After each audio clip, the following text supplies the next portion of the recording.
Stardew Valley's 1.6 update is just around the corner for our dear console and mobile farmers. We're working our way through all the skills in Stardew Valley since maxing them out in 1.6 unlocks the brand new mystery cave. In the last guide, we looked at everything to do with crops. As everyone knows, a good farmer can make a living from their harvests, but a great farmer knows how to throw a few animals into the mix as well. Be sure to comment GOAT if you learned something new. If you enjoyed this video, like and subscribe for more Ezlilyy content.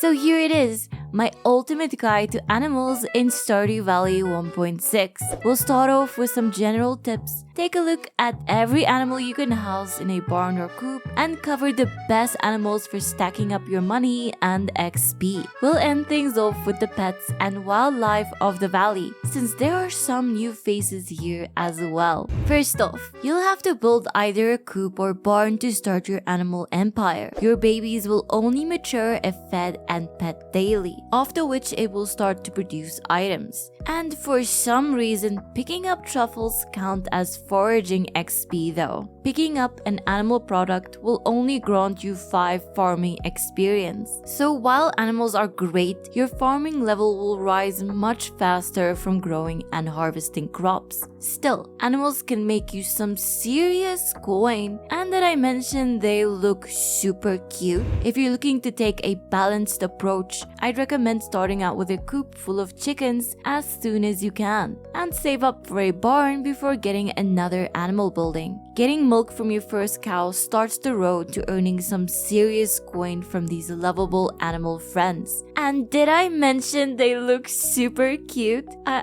think I might have. You can purchase coops and barns from Robin, who'll construct them over the next couple of days. Your animal buildings can be upgraded to big and deluxe to increase their capacity and unlock new animals. Coops can house chickens, ducks, dinosaurs, and rabbits, while barns are perfect for cows, goats, sheep, and pigs. An overlooked section of Robin's shop is the ability to paint your deluxe farm buildings. This brings a surprising amount of color and personality to your endgame farm and helps with decorating themes as well. Animals only mature and drop items when they are happy, so you will need to feed them every single day. They eat hay, which can run out pretty quickly in winter if you don't prepare properly. Hay can be bought from Marnie or stockpiled in a silo when cutting grass with a scythe. So first tip, don't cut all your grass before building a silo. Grass itself is quite cheap though, so if you have already cleared the whole farm, you can always get the grass starter recipe. A silo can hold 240 pieces of hay,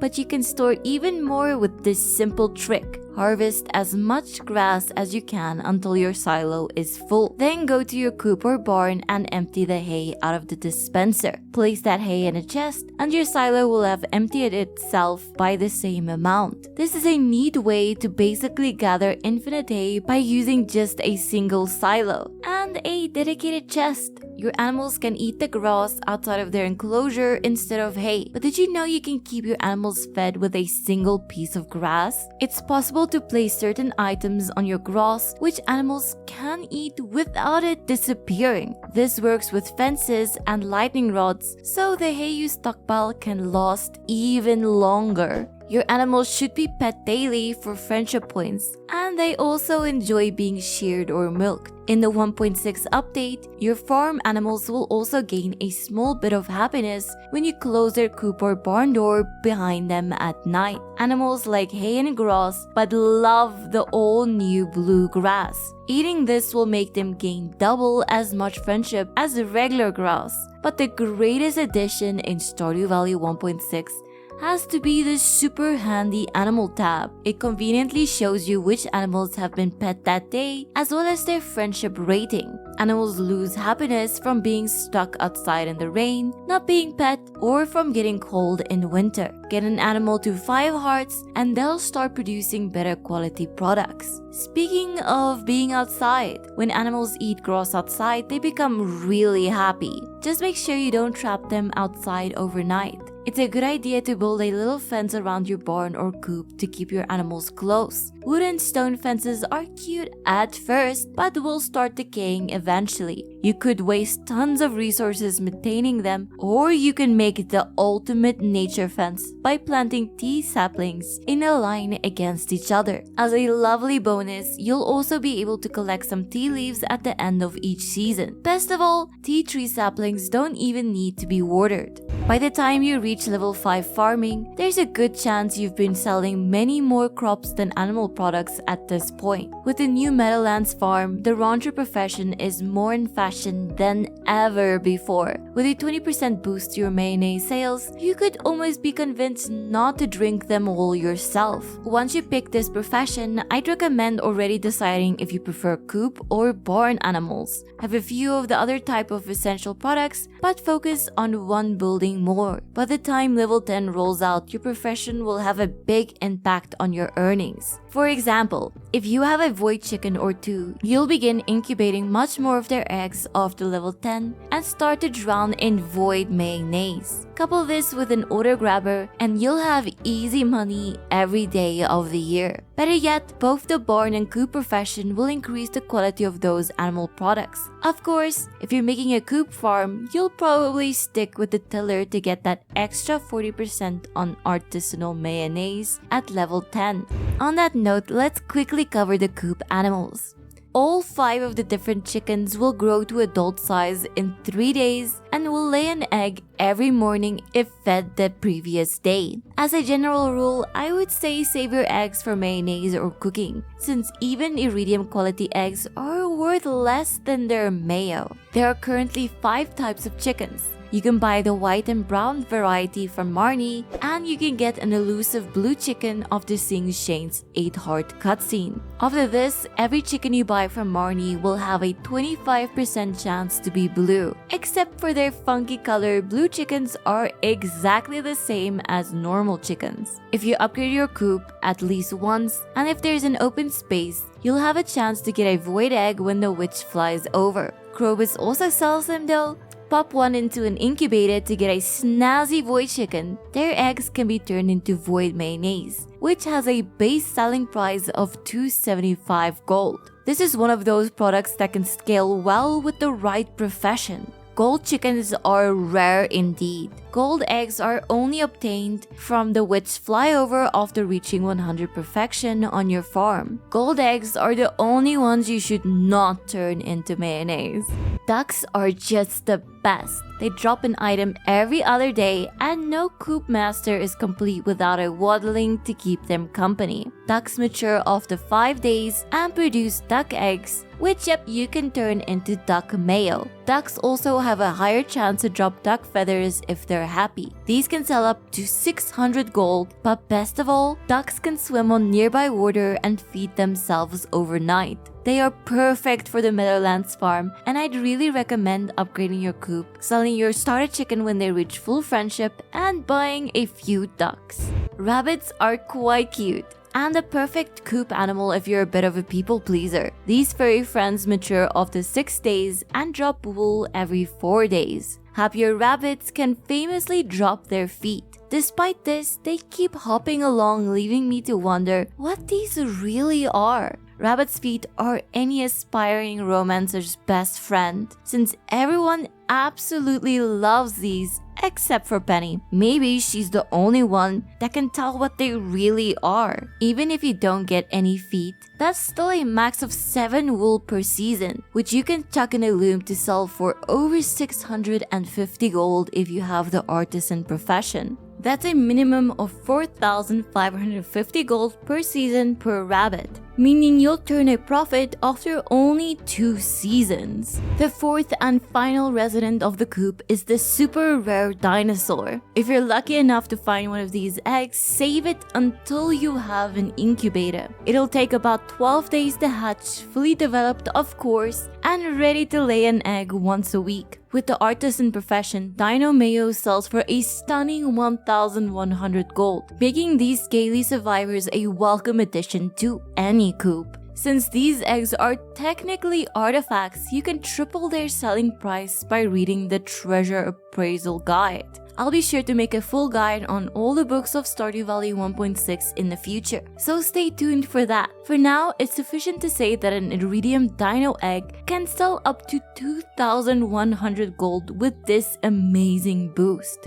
Pigs are by far the most popular animal when it comes to the barn, but I say don't underestimate the humble cow. One cow will set you back 1,500 gold. If you're a completionist, you'll probably only start out with 1 or 2 cows. But if you're a miner at heart, listen up. Cows take 5 days to mature and will produce milk every single day after. With the auto grabber, you'll find yourself getting an insane amount of milk each week for basically zero effort. Cow's milk is best refined into cheese, which is one of the best yielding items in the game. You can also age your cheese by placing them in casks for 2 weeks and selling for 644 gold each with the artisan profession. A good time to get a cow or 2 is around the time you reach level 6 farming, since this will unlock you the cheese press. If you're not that into cows, you can always get yourself a goat instead. It'll produce goat milk, which can be aged into cheese as well.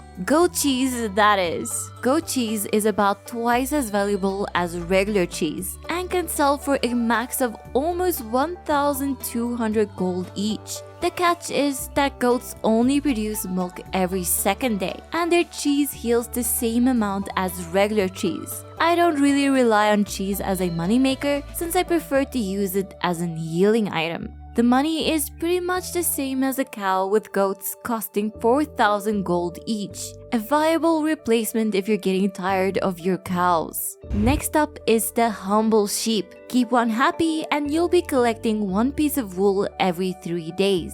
You'll have to manually shear these fluffy friends though. I'd recommend waiting to get a sheep until you reach level 10 farming. With the shepherd profession, your sheep will produce wool every 2 days instead of 3. And you'll have an auto grabber to take over your shearing duties. If you need cloth, you can always go slap some mummies down in the mines. And now it is finally time to talk about the greatest farm animal of all. That's right, it's the pig. Pigs have a very special power. They can make truffles magically appear every single day. For some reason, picking up these drops will give you foraging XP, but more on that in a sec.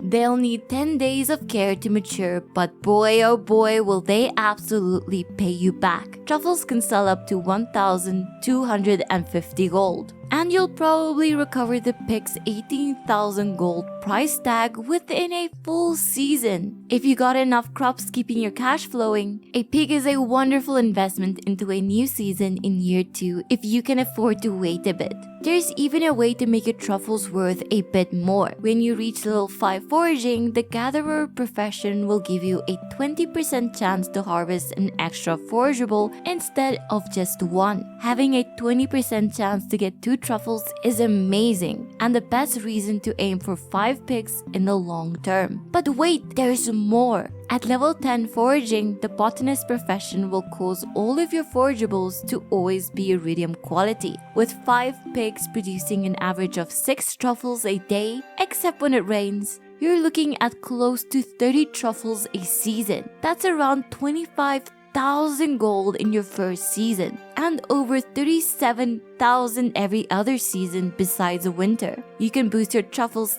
even further by popping them into an oil maker.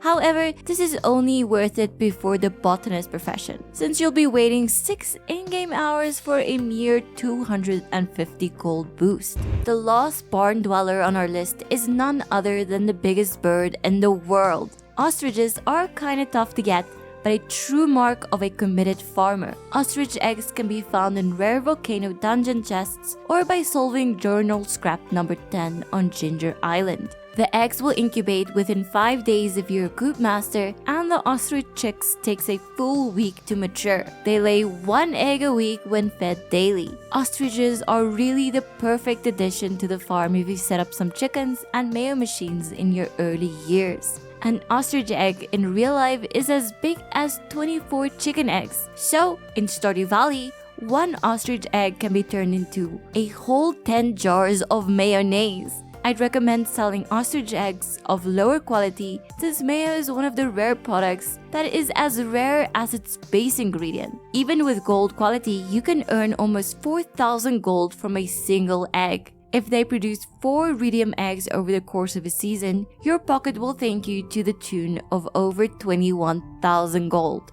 One of the more expensive farm buildings in the game is the stable. It'll cost you 100 hardwood, 5 iron bars, and 10,000 gold. This little house is home to a horse, which you can ride for a 30% speed boost. Simply mount your horse for the first time to pick its name. Zoom around town like never before as you rest your weary feet. You can gain another speed level by reading Horse the book and feeding it a carrot, which you can grow in spring. Your trusty steed will wait patiently for you if you leave it somewhere. If you do pass out or return to the farm alone, your horse will find its way back before morning. In the end game, you'll be able to buy a horse flute from Mr. Key to summon your steed, which is a pretty nice ability. Best of all, you can adorn your mount with a charming hat for those super sunny days.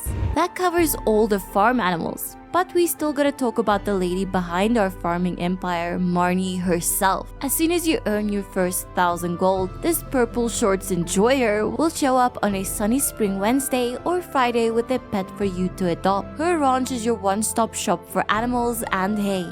If there's anything manning the counter, of course. Marnie sells a heater for those cold winter nights, as well as the amazing order grabber once you reach level 10 farming. As the name suggests, the order grabber automatically grabs your animal products. Order grabbers are best placed in a barn since they also shear the sheep and milk the cows in a building. But beware, you really want to plan your trips to Marnie well in advance. She can be one of the most evasive NPCs in the game, which is terrible if you have a hay emergency or are excited to get a new addition to the farm. Marnie won't be in on Mondays or Tuesdays and hides away on days with green rain. If it's raining, normally she will definitely be at the ranch, so usually stop on those days. I can't forget to mention the order grabber, which literally automatically pets every animal in its building. Incredibly, this stacks with your manual petting, so you can level up your animal friendships in no time at all.